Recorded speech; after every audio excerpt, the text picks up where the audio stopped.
Hello, everybody, and welcome back to the Whalenerds podcast. This is episode number 53. My name is Slater, and I'm here with Eric and Caitlin. Hey, everyone. Hello. And we have another guest for this episode. We have Robbie with us. You can say hi to everyone, Robbie. Hello, hello. And he's been one of our longtime supporters and fans of the Whalenerds podcast. So we're pretty excited to talk with him today. And it sounds like our podcast maybe inspired you a little bit to pursue this field a little more, which is really cool. That's just a little bit. I would say that, just a little bit. Awesome. So where are you in the U.S. right now, by the way? I'm actually in Texas, so I'm getting my master's in marine biology at Texas A&M at Corpus Cristi. So I am in Texas right now.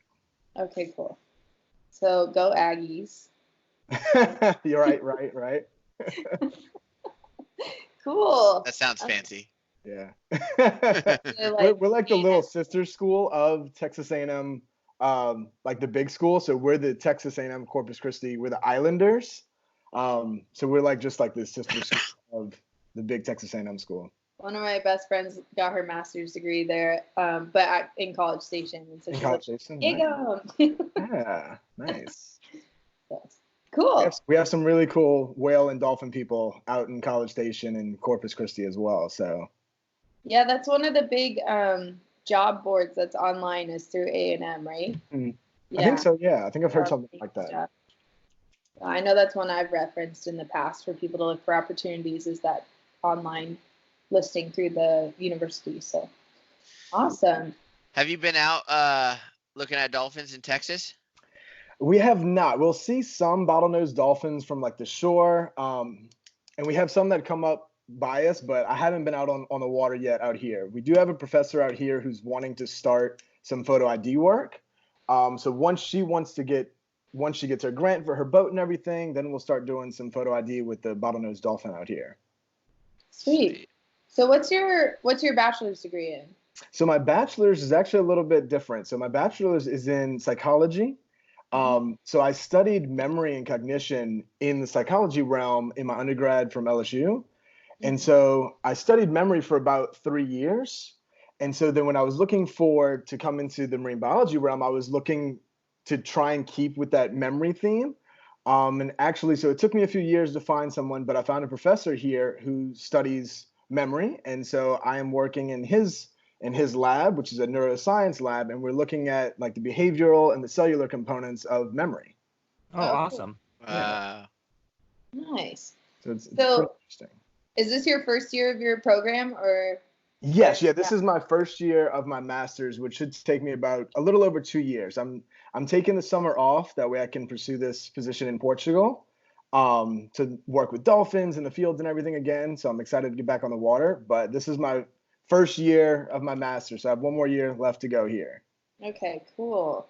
And you said you were doing some research earlier today. What were you working on? I was. So I'm getting in the lab right now because I'm kind of just practicing. So like I said, we kind of deal with the cellular aspect of memory. So we use, our subject is a marine snail, Aplysia, actually from California. And so we get them shipped into us. And right now what I'm kind of doing is just practicing some lab techniques on how to impale cells and everything like that, because we're recording from particular cells inside the brain of this snail. And we're seeing how these cells will react to certain stimuli that we give them. And so we're actually recording from these cells and we're seeing how they fire and how they react to training. Okay, cool. On a much more simple animal, so hopefully you don't have so many variables to keep track of. Exactly. That's why we call it a reductionist view. We look at smaller scale models and then we learn memory in the small scale, and then we can kind of move it on up to larger scale animals after that. Yeah, a little less complicated. And you work on humpback, why they always come back to Monterey. That's actually what I'm wanting to try and get into next. So I'm loving this theme of memory. So I did it all throughout my undergrad and now through my master's. And when I'm looking for potential PhD schools and PhD opportunities, that's kind of my hope, is to try and see if I can take this memory aspect of it into cetaceans. Awesome. Yeah, I think we're definitely not studying a lot of that right now. They have some blue whale information that came out last year, but I mean, they're tough study subjects. They're really smart. They can hold their breath a long time. That's part of it. Yeah, they're really hard to study. Yeah.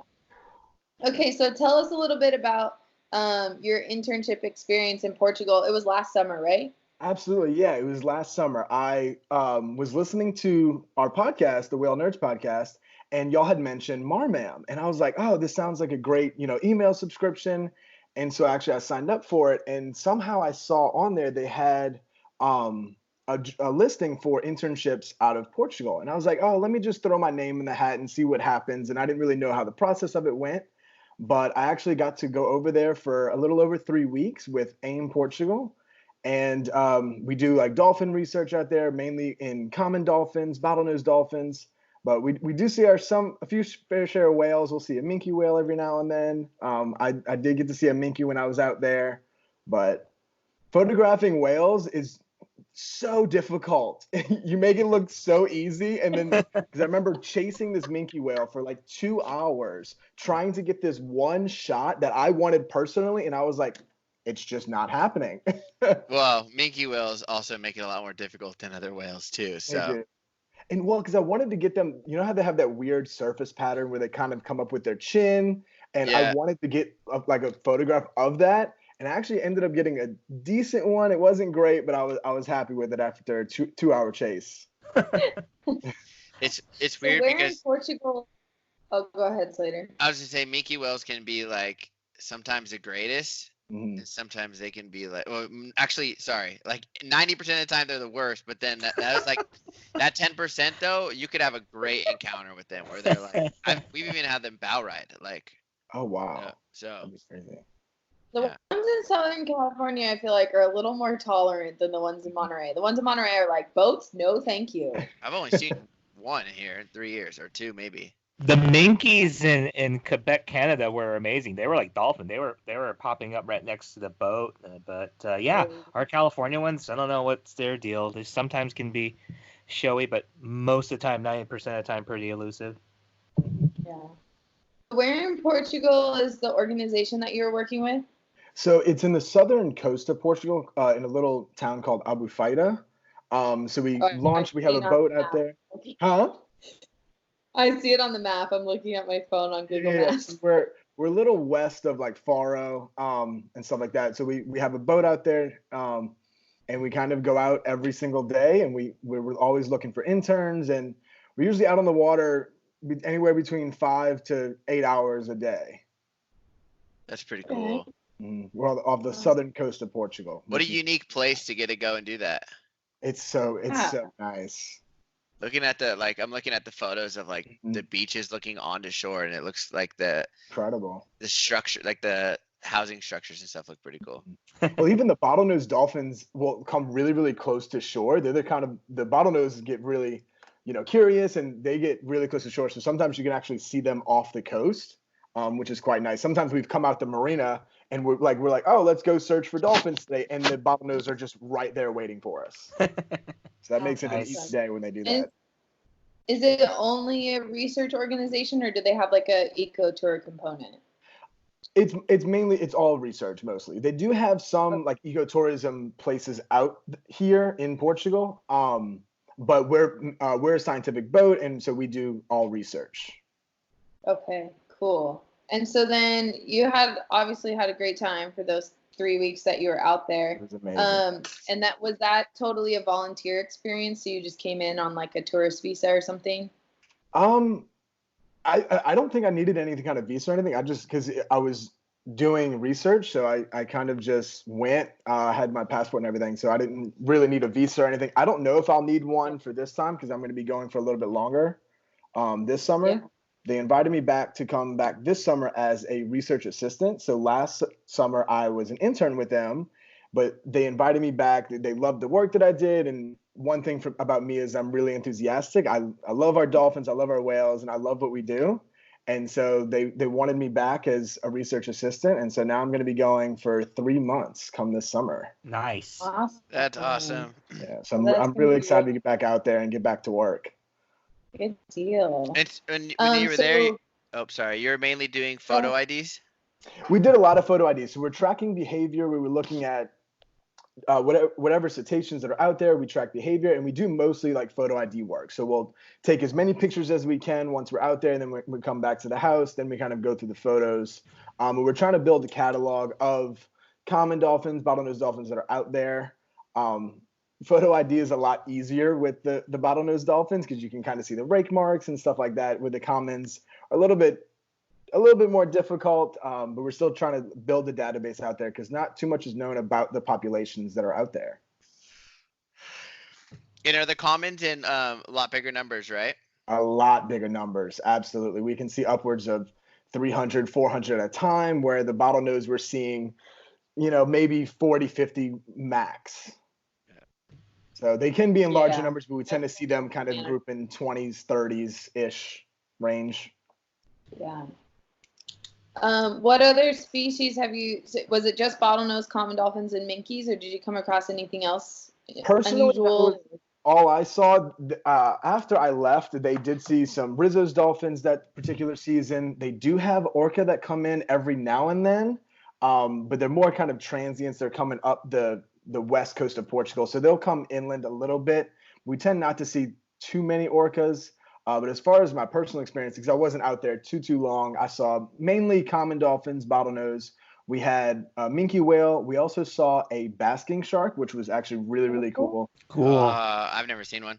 Oh, the basking shark was incredible because he came just right up to the boat. He was just feeding on the surface, and we were with it for like 30 minutes, plus, and it was incredible. Nice. Well, just think about what you're gonna see being there for 3 months. I'm so excited. The orca is that's like the one on my list, and Rizzo's dolphins. I was like, okay, because I know right after I left, I saw the Rizzos. I was like, really? Like I just left. That's how it goes. That's always how, and that's why, like, even when I'm over there, I'm always terrified of taking a day off because the day I take off, I know they're going to see like the most amazing show or the rarest of species, and so I always get worried about that. That's the trap. That's yeah. You do have to take a day every once in a while to rest, though. Otherwise Right. you'll be useless on the water one day, and you'll feel bad. It'll be horrible. For sure. So did they do research all year, or is it seasonal? Like, are they exposed to a lot of poor weather in the winter, or? It is seasonal. So we run our internship program usually between May and October.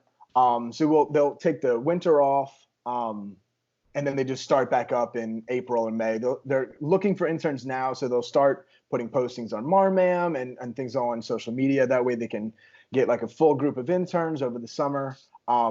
So the summer is kind of our busiest season, and so like the months between May, June, and July, we're kind of really busy, but we do run until the end of the end of October. Excuse me. Okay, cool. And is it like one or two lead scientists? Are they from Portugal, or who runs the project? Right. So we have our president she is getting her PhD right now at the University of Lisbon, and then so we have her, and then we also have two other lead researchers who are running the organization full time. And so it's the three of them that are running like the day-to-day operations of the organization, getting the interns together, taking care of the boat, maintenance, that kind of stuff. Cool. So do they think, maybe it's too soon to tell, but do they think the animals that you're seeing are like moving in and out of the Mediterranean because you're like, west of the Strait of Gibraltar, or are they open ocean animals coming in? I think it could be a little bit of both because we tend to see the same like big grouping. So sometimes when we see like the big grouping of common dolphins, we'll see like a number of like 300, and we'll kind of see that same group again later on in the year. So they could be kind of moving throughout, but they tend to I think they're kind of staying in that area. Okay. Yeah, because I know there's some Rizzo's dolphins that are more like resident to the Mediterranean. I wonder if those are the same animals or if it's like more of a roaming population or something. And I think that's part of what we're doing with the catalog that we're creating is we're trying to see how many animals are coming in and out. And then our president, she focuses a lot on nursery groups. So we use a lot of drone footage, which is incredible for seeing, over a big scale, what dolphins are coming in and out of the group, because we know their social groups are so intact that we see certain dolphins that are coming in and out. So she specializes in looking at nursery groups. Cool. That's awesome. So do they have, you mentioned like on Facebook and stuff, they're going to advertise the internship. What social media do they have, or how can people find out? So it's the organization is called AIMM Portugal, which is AIMM. So AIMM Portugal, and they have Facebook, Instagram. They also have a website, which I believe is just aimportugal.com. And you can also get in touch with them by email, which is interns@AIMM-Portugal.com. So that'll get you in touch with Andre, who's who's in charge of running the internship programs, to see what availability we have as far as the months go. But we're always looking for more and more people to come join us. Anyone who loves cetaceans, that's kind of our go-to. Cool. Oh yeah, I see their Facebook page. Mm-hmm. Good deal. Did you get to go explore any of those caves over there? We did a little bit. So a lot of the whale watching boats will kind of do a mix of both. They'll go out and find dolphins, or they'll find whales, whatever they can find. And then after that, they'll do cave tours. And so then you're going in and out of the cave tours along the coast of Portugal. And that's incredible. So what we'll do is sometimes we partner with those whale watching boats, and we'll come on as researchers, and we'll kind of just be in the back doing our own thing, tracking behavior. And even some of the guests on the boat come up to us and ask us questions, because we always have our identification on us. We have our shirts that we're wearing signifying that we're researchers. But it's always really nice to get into the caves and see, because and for me personally, I'm from Louisiana and I'm living in Texas. I don't get to see this kind of scenery every day. So it was super nice for me to see like the caves and everything in there. The hiking is phenomenal. So I'll go hike around there every now and then on my off days. It looks amazing. It looks beautiful. It's so beautiful out there. How's your Portuguese? Not great. It is not great. So the good thing is that everybody in our internship, and this is kind of a requirement, is that we all speak English. The two lead researchers, they are from Portugal, so they speak Portuguese. So if we ever need anything, kind of they're there. I've learned how to say thank you, but that's about it. I forget what it is, and is it obrigado or something? Obrigado. Obrigado. Mm-hmm. I even know that, Caitlin. I was a lady from Brazil, and so she spoke Brazilian Portuguese, and so somehow between the English, the Spanish, and the Portuguese, we'd figure it out as roommates. Yeah. And mostly every time when I was over there, I never had any issue with it, because mainly everyone speaks English as well. Yeah. As a second language. So for me, it was really easy to get around. Even when I was in the city, just kind of walking around, I never felt like, I was at a disadvantage because I didn't know the language. Yeah. How's the food? That's what I miss about Spain the most. The food is really good. So what we do though is, so since we're staying in the house together, all the interns stay together, we have someone who kind of cooks for us every day. And actually, when I was over there, was talking with a friend of mine who was actually vegan, and that was something that I had wanted to try for the longest of times. And since I was over there, I was like, you know what? Let me see what happens if I go vegan for the 3 weeks that I'm there. And it's actually been, since I went back, so it's been 8 months that I've been vegan now. So my choice of food options is not that abundant. Not traditional Portuguese tofu menu. Right. So I'm still a little limited on it, so I didn't get to experience the full Portuguese cuisine, but I've loved the change of going vegan, and that was the start of it, was when I was in Portugal. Oh, cool. That's good. When I first went vegan the first time, my wife and I, it was like we literally went vegan the week before we went to Fiji. Mm-hmm. And everything there, especially on this little island, is like, it's basically all fish. Like, it's fish, potatoes, or like fish and potatoes, or like chicken that they, or whatever. But it's like everything is pretty much has animal in it. So it was really hard. We ate like a lot of French fries, and like, or not even French fries, like potatoes. I don't know why that's the go-to, is like, if you can't find anything, well, I'll just get some fries. Yeah. Or like potato tacos or something. Right. So, yeah. I think about Pete, the New Zealander that works at Discovery. We had him on the podcast a while ago. That's one of his main things for a while, was French fries on the wharf, because a lot of the food on the wharf has animal products in it. But you get creative as you stick with it. I'm sure you've come up with some cool recipes and stuff over time. Absolutely. That's awesome. So I did see the Facebook page. So on our Facebook page, which we just started using for Whalenerds, I'll share the links to the internship because that would they're be still amazing. looking for people, right? Absolutely, yeah. We're still always kind of looking for people to build. We're still in the kind of the early stages of building our 2020 season. Okay. So we're always looking for more interns to come out. Like I said, anyone who shares this love of cetaceans and wants to get out and do field work. And we always say it's a great opportunity, whether you're coming out of high school, you're just starting university, or even we've had people who are finished university. It's really great to just get out there and study dolphins in the wild. There's nothing like being out on the water, every single day for almost 8 hours. We eat lunch on the water, and it's pretty fantastic. That's awesome. How's the weather usually? Is it like pretty warm and calm, or like? It's usually really great. I think one of the researchers was telling me it's like 350 days of sun or something like that. So it's pretty incredible to be out there. Always just perfect weather when we're on the boat. I think when I was there for like the 3 weeks, we had 1 day of rain and we still went out on the water for a little bit. That's cool. Yeah, so the weather really treats us nice out there. And you guys use like a little rib? We do. We have a rib boat that's we got as part of a grant for our organization. Her name is Ketosh. So we go out on our little rib boat every day, which is so nice to have. We used to go out on the whale watching boats and stuff. The water does get too rough.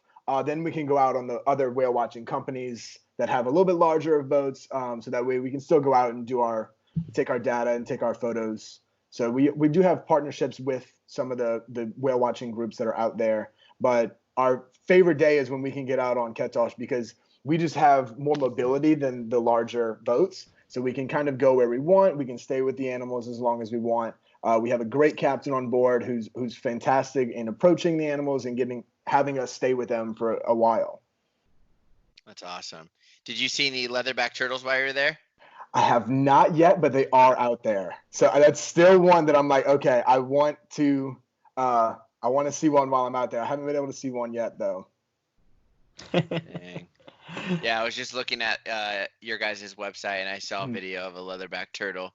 Yeah, that's something that we're really trying to pick up now is that we have a YouTube channel as well.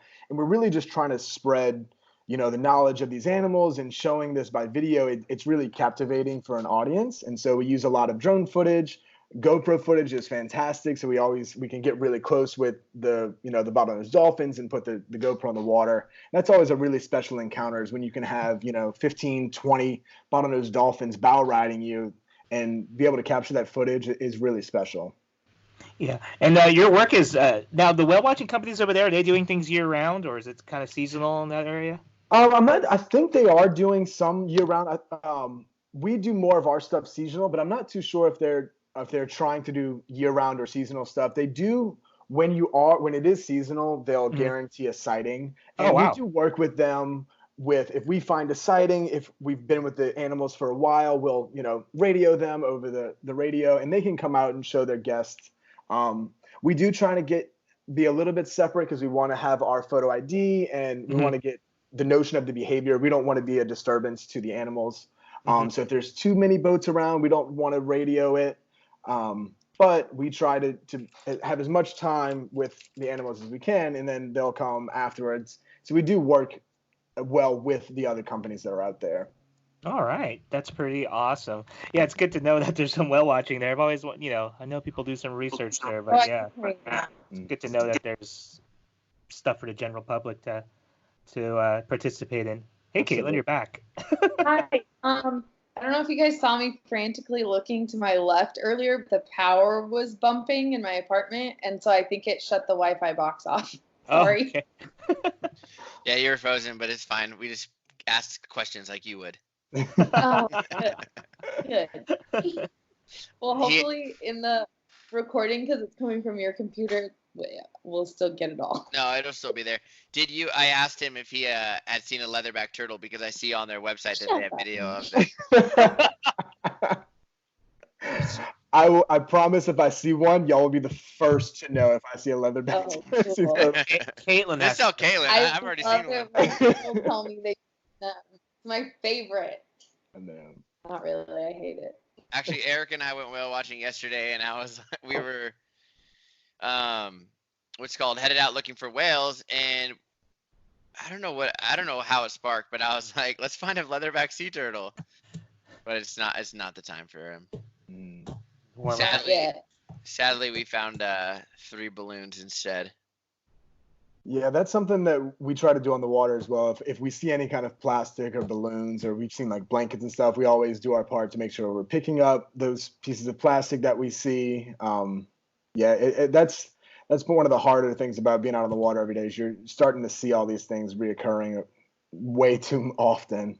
Yeah. Yeah. I picked up a tequila bottle the other day Oh, I with saw messages that. in it. People thought they were being funny, like trying to be like an old pirate message in a bottle thing, and they just wrote a bunch of notes and threw it in the ocean. But it's like, that is actually littering. Did you actually open up any of those notes? There's so many. Yeah, in there. they were silly. They were like, we got drunk on the beach and put messages in a bottle. What beach was it from? Was it somewhere far away, or was it just right there in Maui? No, it said Maui, and it only had been out for like a week. Oh, darn. If you eat the message, you get drunk. Yeah. Sweet. So when exactly do you leave again for the next round? So that we're still kind of working that out. I was supposed to be working at my university over the summer to do research, but I'm taking this opportunity to go back to Portugal. So what I'm planning on doing is essentially right after finals, I'm just going to try and fly out there as soon as possible. So I'm going to drive back to New Orleans to drop my my vehicle off and everything like that, say my goodbyes to my family and everything, and I'm going to try and get out there as soon as possible. I want to give them as much time over the summer as I can before coming back for the fall semester here again. Awesome. So hopefully, I'm thinking about mid-May to about the first or second week of August. That'll be That's really sweet. fun. Yeah. Well, definitely keep us updated on your adventures because sure. that's really exciting. And some of you might know this or might not know this. Robbie's one of our longtime listeners, but also one of our Patreon contributors. So we always appreciate your support. No Yeah, thank you. I always think about I love to give back to people who have given to me, and I feel like I've learned so much from y'all, and I've gained so many resources, and so that was my decision on that, is that I feel like I've learned so much, and I found this podcast kind of when I was in the early stages of my career in marine biology, and I was like, you know what, I think they're doing some great stuff here. So Well, we appreciate it. Yeah, thank you. absolutely. It helps us keep this going. It does cost a little bit to run the platforms, so For it sure. helps. Totally. So we'll share the information on social media about the internship, and we Okay. definitely want to hear more from you when you're out there. Absolutely. You have a couple months before finals, so keep up the good work and be ready Yeah, for that. I'm in the middle of writing my thesis proposal right now, so I'm getting hit hard with it, but I'm excited. My project is I'm really excited for my project. It's going to be a big haul, but I think I'm going to get some good results from it.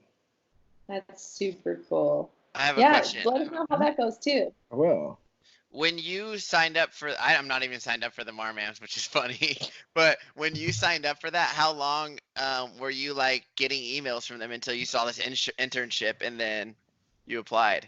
It was fairly early on, actually. Right after I signed up, I was kind of just going through it every day. I was just looking at different positions because they send out an email every single day. And so I'm always just keeping track of it, of the publications and certain things like that. And I saw this internship in Portugal. And I just to me, I didn't really know how it worked. And so I was like, let me just see what happens if I throw my name in the hat. I feel like I do that a lot, where I'll reach out to certain people, different professors from different universities, just to kind of get a feel of the cetacean community. And so I reached out to them, and they were interested in having me. And I didn't realize it at the time, but it was the greatest experience of my life, right? And so it was fairly early on that I was reading through the Marmam subscription that I saw this internship, and I just applied and got it, and I was just ready to go at that point. That's awesome. That's really cool. You never know. It's always good to apply for things that you're not entirely sure if you're going to land it or not, because hey, maybe it'll happen. And I teach over here at Texas A&M Corpus Cristi as well. I'm teaching biology lab to some students, and anyone who's interested in marine biology I always tell them about this email subscription because it really keeps you up to date on internship opportunities, new publications, career fairs, conferences. It's really a great resource for anyone who loves marine biology just to kind of get started. Because I love all the information that comes from it. Okay, I'll sign up. It might be time. It might be time. Signing up. Good. That's what it took to get Robbie on the podcast to get Slater to sign up for Marmail. That's it. Hey, Robbie. So we inspired you, and you're obviously doing pretty well right now. What do you want to do to inspire some of the people who are probably like in your footsteps earlier on? Like how you were when you started listening to us. What would you want to say to them? I think for me, like I always say that my journey into marine biology was actually a little bit more difficult than I was expecting. It took me years and years to get into this field because there's a lot of people who love it. So it is really difficult to get into it. So for me, it's all about perseverance. You really have to love this so much. And I feel like I found my passion more than anything. Yeah. And so even though it took me 3 years to find a program because I was looking for something so specific, I never gave up. And so that's always my advice to people who are trying to get into the field, or if you don't ever quit, if you never stop, there's going to be a yes eventually. Yeah. And then it's going to just work out for you. And and I love it so much. And so I always think about all these opportunities that I've had, and I feel like it just took me a while to get there, but now I'm just in the best position. I love my university. I love what I do every single day. And so I always say, I don't feel like I'm working because it's such a passion of mine. I love the ocean. I do everything I can for it. So for me, it's all about perseverance. Just make sure that you know that you just need to keep going because you're going to love it in the end. Yep. Awesome. I think that's a really good advice. Totally. Yeah, I'm inspired. Good. That's part of it for us too. It's like episodes that we record kind of helps us re-up our passion for the ocean. Like I carry around a notebook now and I'm like writing notes for each episode. Like, ooh, I want to talk about this. I just saw this on Facebook or whatever. So do you really carry around a notebook everywhere now? Like even at work? It's like Blue's Clues. Look how little it is. I mean, I know my hands are little, but I know the notebook is also little. That's awesome. Sweet.